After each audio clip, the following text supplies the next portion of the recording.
বললো না তো।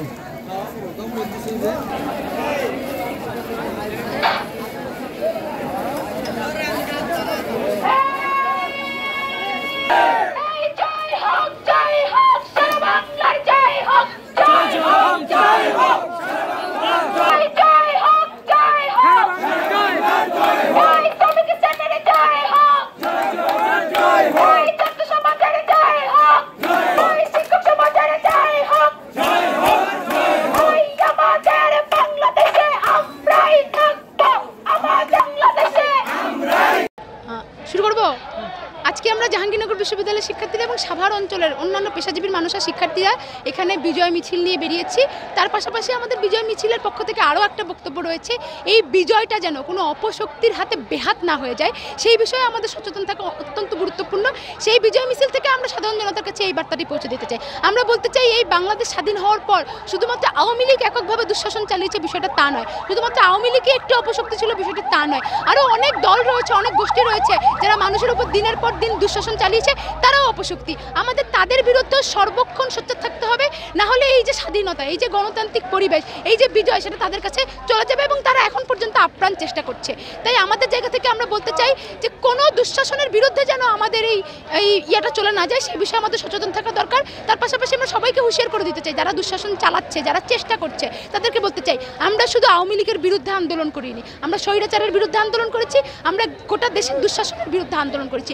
শেখ হাসিনাকে হটিয়েছি মানে যারা এখন অপ্রতিষ্ঠিতভাবে দুঃশাসন চালানোর চেষ্টা করছে তাদেরকে হটানোর সক্ষমতা আমরা রাখি, অর্থাৎ তাদেরকে আমাদের আন্দোলনের পক্ষ থেকেই হুঁশিয়ার দিতে চাই। এবং আমাদের যে অন্তর্বর্তীকালীন সরকার গঠনের যেই কথা আমরা বলছি, আমাদের পক্ষ থেকে দাবি হচ্ছে স্বাধীনতার পর যতগুলো দল মানুষের উপর দুঃশাসন চালিয়েছে তাদেরকে বাদ দিয়ে এবং সাম্প্রদায়িক শক্তিকে বাদ দিয়ে বাকি সমস্ত শক্তিগুলোকে নিয়ে যেন অন্তর্বর্তীকালীন জনগণের সরকার গঠিত হয়, সেটা আমাদের পক্ষ থেকে আমরা আজকের মিছিলের পক্ষ থেকে দাবি জানাচ্ছি। হ্যাঁ, তো আমরা এখন পর্যন্ত সংবাদ পাইনি। আমরা সংবাদ যদি আমাদের পক্ষে আসে আমরা অবশ্যই সড়ক ছেড়ে দেব এবং না আসলে আমরা আমাদের আন্দোলনটা চালিয়ে যাব। আন্দোলন এখনই শেষ হয়ে যায়নি।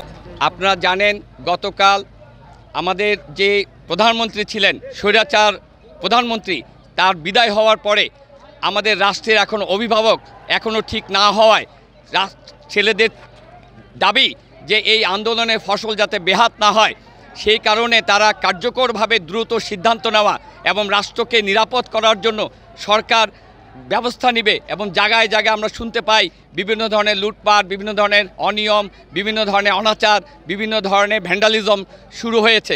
সেই কারণে তারা দৃষ্টি আকর্ষণ করার জন্য একটি প্রতীকী অবস্থান নিয়েছে জাহাঙ্গীরনগর বিশ্ববিদ্যালয়ের সামনে। সঙ্গত কারণে শিক্ষকরা তাদের নিরাপত্তার জন্য এবং তারা সুশৃঙ্খল যাতে থাকে সে কারণে তারাও কিন্তু সংহতি প্রকাশ করেছে।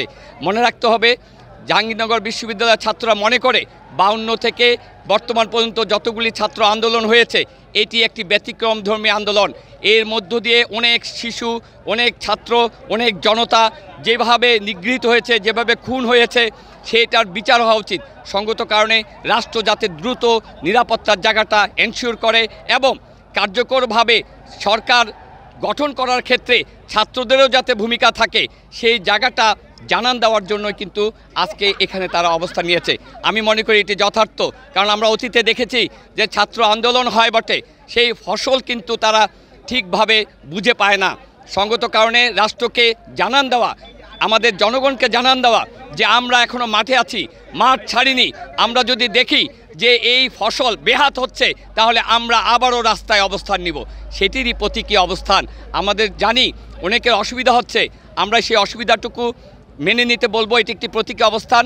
কিন্তু আমাদের জরুরি সেনাবাহিনী, আইনশৃঙ্খলা বাহিনী, অ্যাম্বুলেন্স, জরুরি যে সার্ভিস, সেগুলো কিন্তু আমরা ছেড়ে দিচ্ছি। আমরা আসলে সবাইকে নিয়েই আমরা রাস্তায় আছি। ধন্যবাদ সবাইকে।